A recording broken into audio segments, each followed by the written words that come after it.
En Contrapuntos, entrevistas, diálogos para pensar,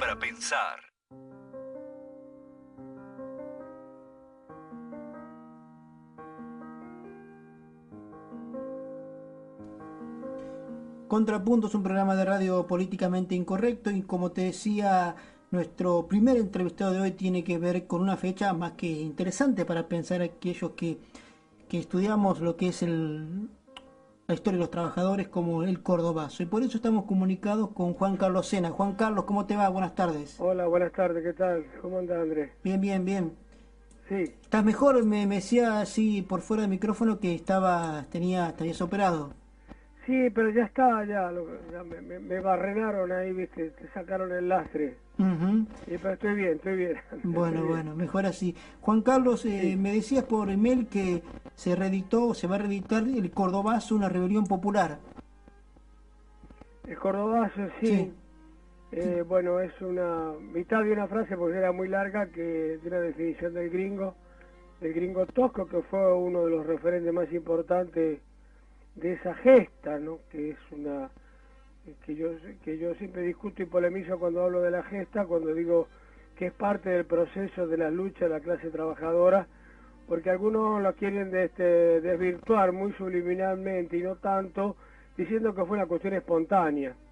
Entonces siempre le quieren quitar lo más importante que tienen los trabajadores, que tienen táctica, tienen estrategia, hola, sí, te escucho. y tienen organización, y entonces le dicen que fue una cosa espontánea, que salieron y explotaron. El espontaneísmo en esta situación no sirve como calificación, porque el espontaneísmo, hay un proceso atrás que leuda como el pan y que después talla, pero el cordobazo es parte de un proceso que arranca con nuevas modalidades de lucha a partir de 1955, en el golpe de Estado que le dieron a Perón, la primera gran huelga en Córdoba, y la primera gran huelga después de ese golpe de Estado fue en la Unión Obrera de la Construcción en Córdoba, cuando se une parte de la resistencia peronista con un sector del Partido Comunista y se mandan una huelga de 45 días que paralizan las fábricas de Renault, Fiat, Kaiser, todos esos, y bueno, fue la primera que a partir de ahí las cosas cambian absolutamente en Córdoba,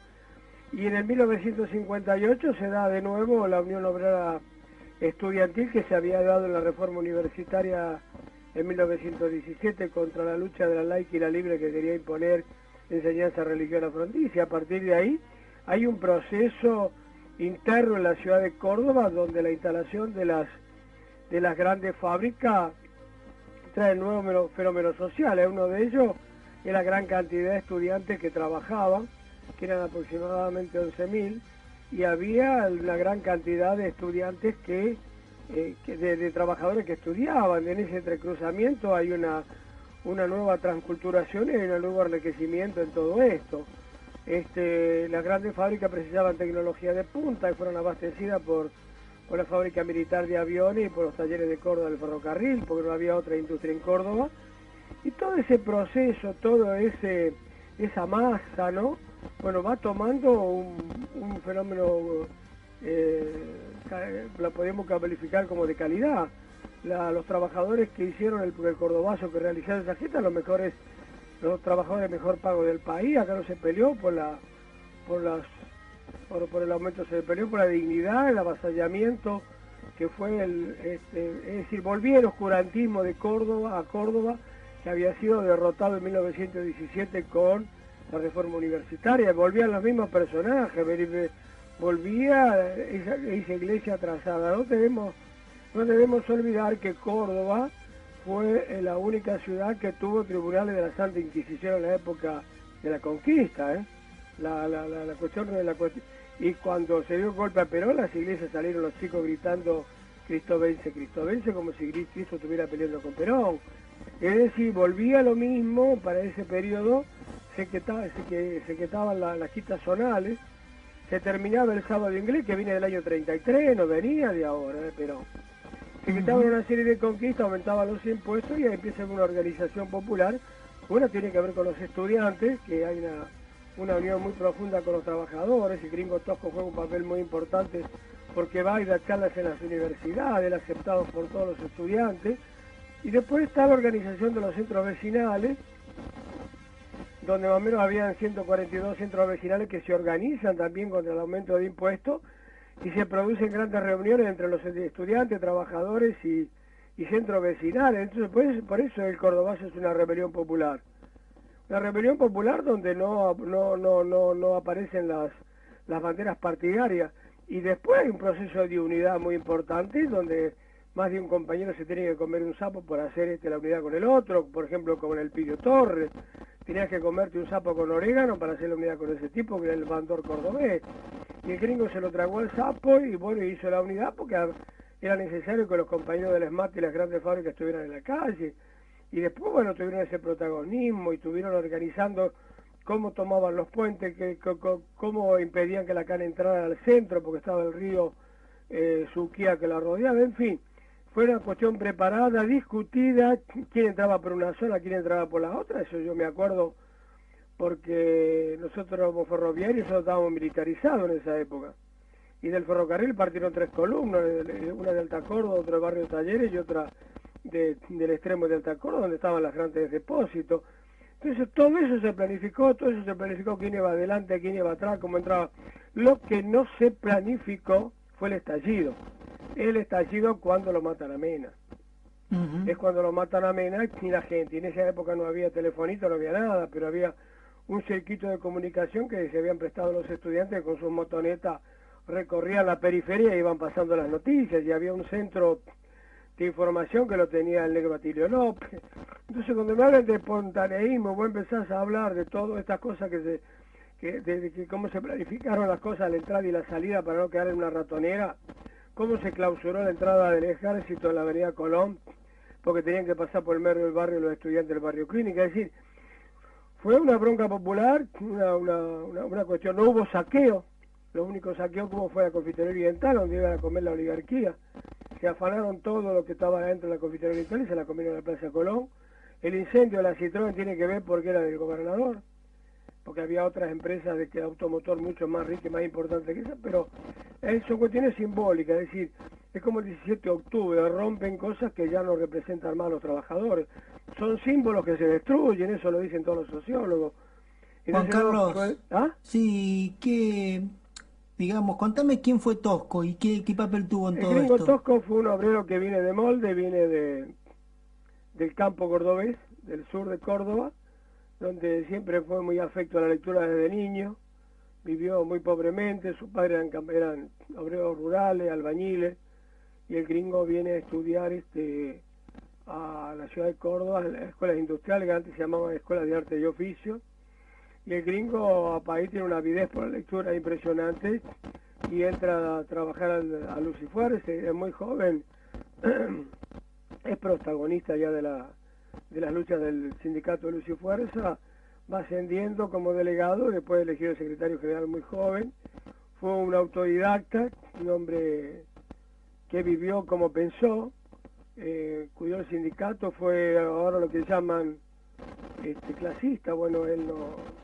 fue educado por otros hombres como don Pedro Milesi, que era un anarco-sindicalista donde tenían largas conversaciones, es muy afecto a la lectura, y algunos intelectuales, que uno se llamaba Panchorico, que sabía hablar con él, pero el gringo nunca estuvo afiliado, respetó todas las corrientes políticas ideológicas dentro del sindicato, más de una vez el segundo de él era un radical sabatinista o era un peronista de Córdoba, como el Titi Tofino, que fue el último secretario general adjunto, cuando al Titi después en la dictadura militar lo fusilan en la Perla y en el fusilamiento grita vive la clase obrera. Es decir, esas divisiones políticas partidarias que se dan arriba, ahí abajo no existían.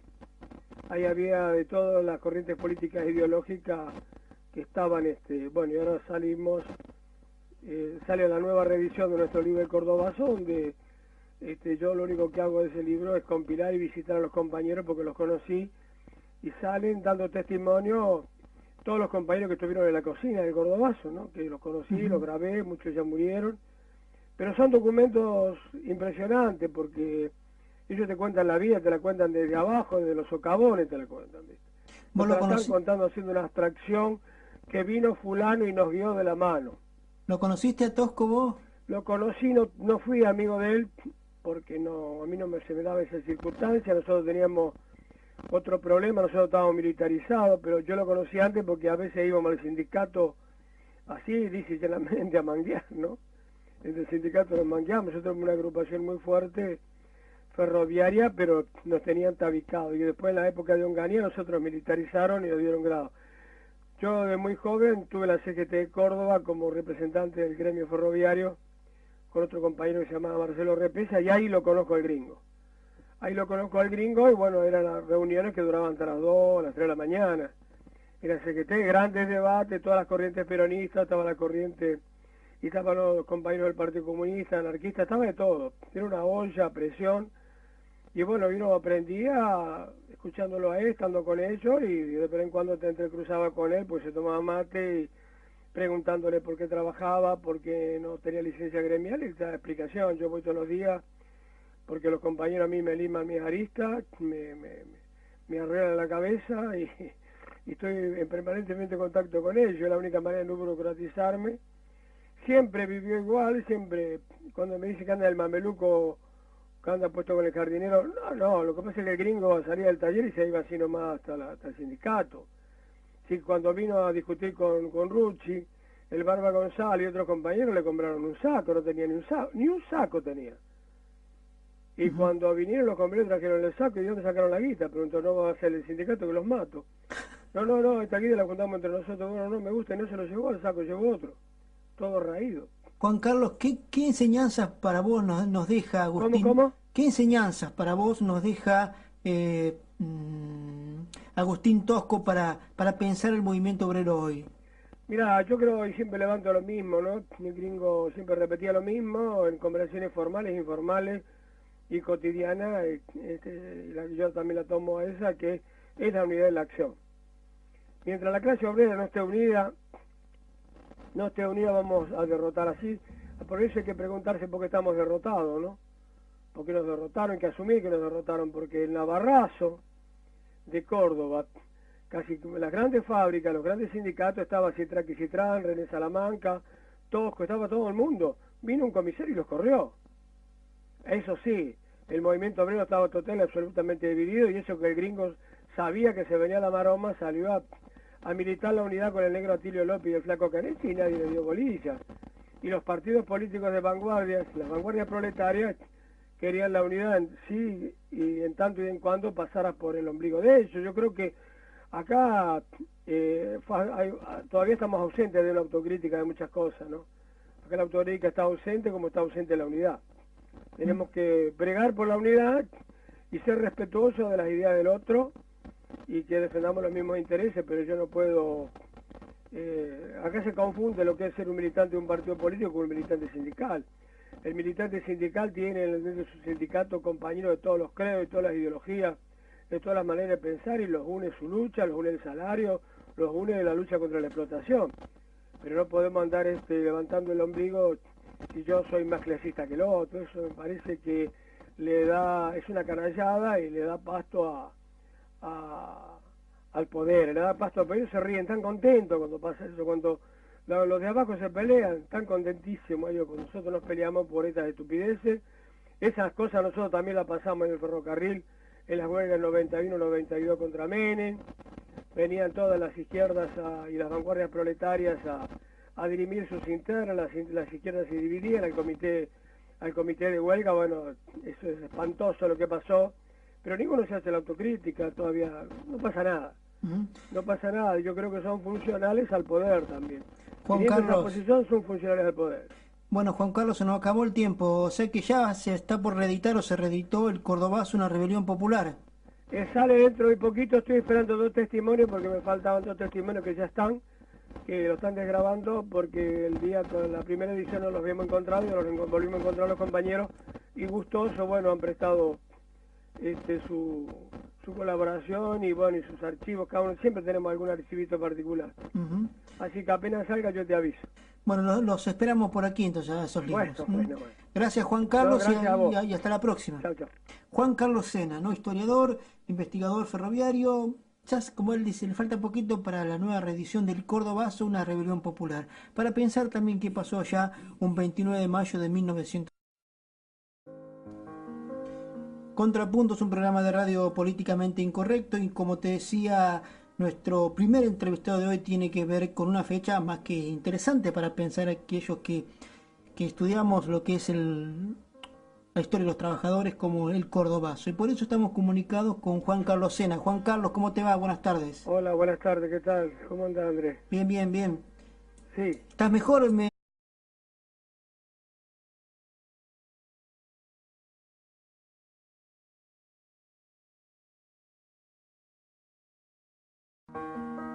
En Contrapuntos, diálogos para pensar,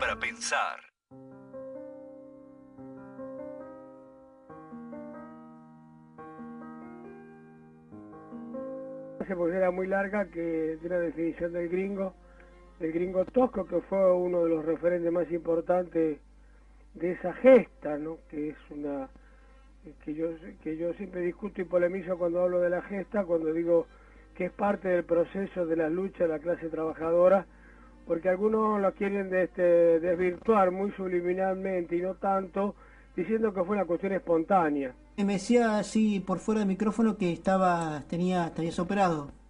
Sí, pero ya está, ya me barrenaron ahí, viste, te sacaron el lastre. Ujú. Pero estoy bien, estoy bien. Bueno, Estoy bien. bueno, mejor así. Juan Carlos, Sí. me decías por email que se va a reeditar el Cordobazo, una rebelión popular. El cordobazo, Sí. sí. Bueno, es una mitad de una frase, entonces siempre le quieren quitar lo más importante que tienen los trabajadores, que tienen táctica, tienen estrategia, hola, Sí, te escucho. y tienen organización, y entonces le dicen que fue una cosa espontánea, que salieron y explotaron. El espontaneísmo en esta situación no sirve como calificación, porque el espontaneísmo, hay un proceso atrás.